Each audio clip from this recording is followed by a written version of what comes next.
This is Gamer Weekly, bringing you the latest of what the video game scene has to offer. On today's show, I have Chaudry of I Need and we're going to be talking about his latest game, Apartment 666. All right, and welcome to Gamer Weekly, the weekly show about video games and everything going on in the video game industry. With me today is Chaudry of I Need. Chaudry, how you doing today? I'm doing great. Fantastic. Even though it's 1 a.m. It's 1 a.m. Yeah. It is 1 a.m. over there, and that is commitment. Honestly, thank you so much for joining me on the show. And so let's start off. You are 17 years old, and you are making games on your own. That's correct. How did you come across starting to make video games? Well, it all started when I was in grade 8 in the summer, when me and my friend, we were just talking, and then we realized we wanted to do something with our lives.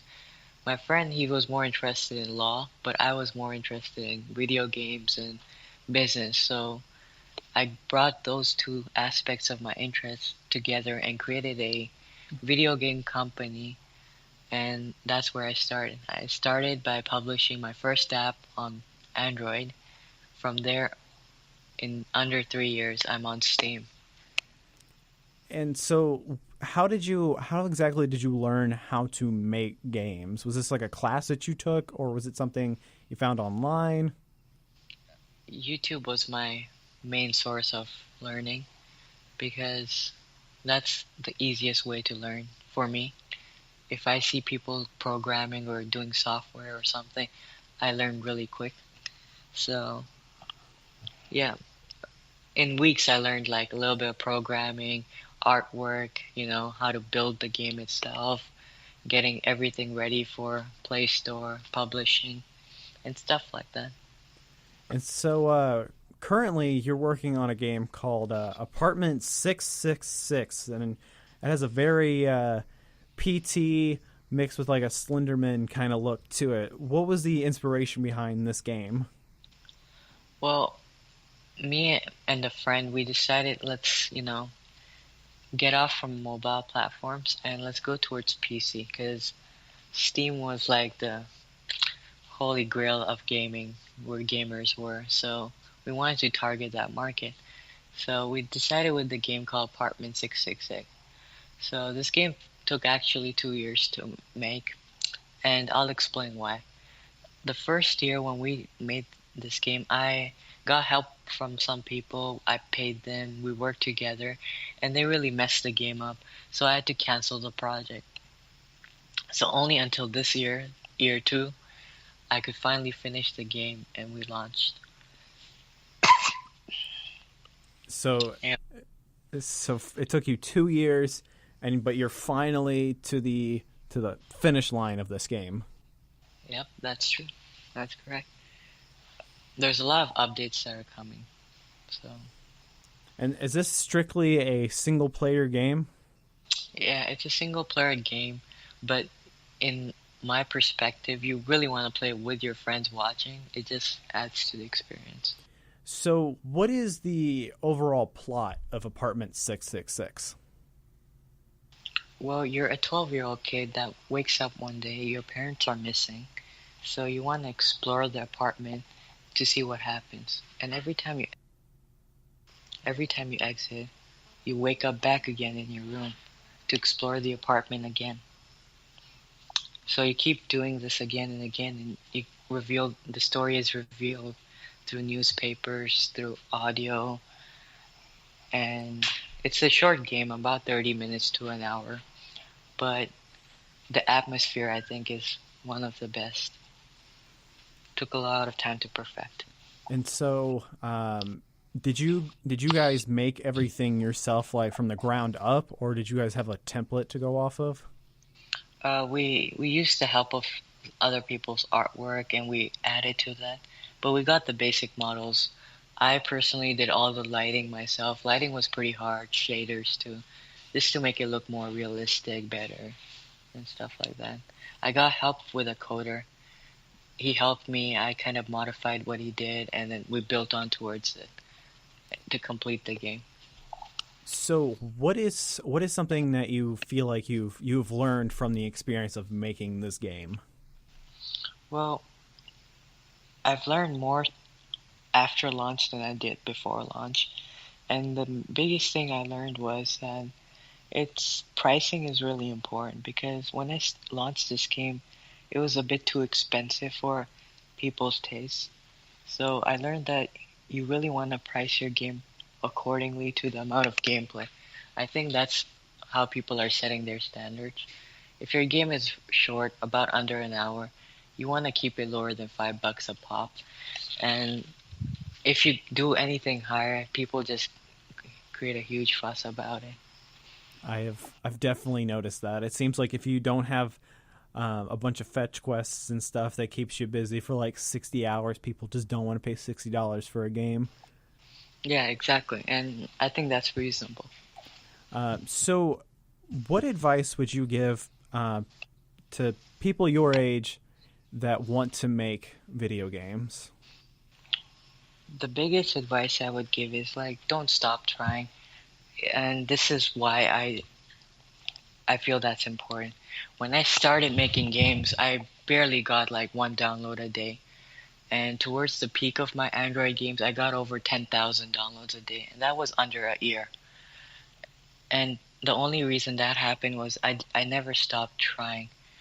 I created one game, I created another, and then as soon as I kept doing it, I made them better, more attractive. The market loved the games, and they just got crazy amount of downloads. So I think if the biggest thing is never stop trying, and I think that's the route I'm taking too. And Like, sorry. yeah, no, it's fine. Like last 3 years, I've been spending most of my time making games. I've had a lot of people tell me you should stop, do something better with your life, and I keep telling them that this is my future, and so far it has paid off because like in terms of earnings, I don't make a lot if you compare it to the average American programmer or developer. But in Pakistan, what I'm earning is more than the average person, and I'm not even legally able to, get a job. So I think it's just more of a don't stop trying in a perspective way. Like if you think you can do it, you can do it. So yeah. That is probably the most level-headed thing I've ever heard anyone at 17 say. That is probably like the most, honestly, one of the most inspiring things that I've heard, and I'm 24. So that, like, honestly, I think that's really great advice for anyone wanting to do anything that if it seems bleak, still keep going because you never know what the outcome's going to be. Right, and I've heard this advice many times, and then sometimes a person thinks, I've tried so many times, it's failed, it's failed, it's failed. Like everyone keeps saying, don't stop trying, but honestly, it's worked for me, and it's working for a lot of other people. Once you give up, then there's no chance you have anyway. So if you want to do something, just keep doing it. You'll get there eventually. So what's the next big thing for you? What are you going to be working on next? Right now, I'm thinking of working on another Steam project. I'm really sure I can get one done. This game is gonna give me decent funds to have like a couple of programmers, artists work with me, synchronize our projects together, and we can create a very nice, polished game in maybe like under a year. Before I go to college, I want to have a great game that can maybe even pay my tuition. And that, like, that, honestly, that would be pretty impressive to do. So I wish you the best of luck. College is rough, but I think that you sound like you know what you're doing. So it's a lot better than what I sounded like when I was 17.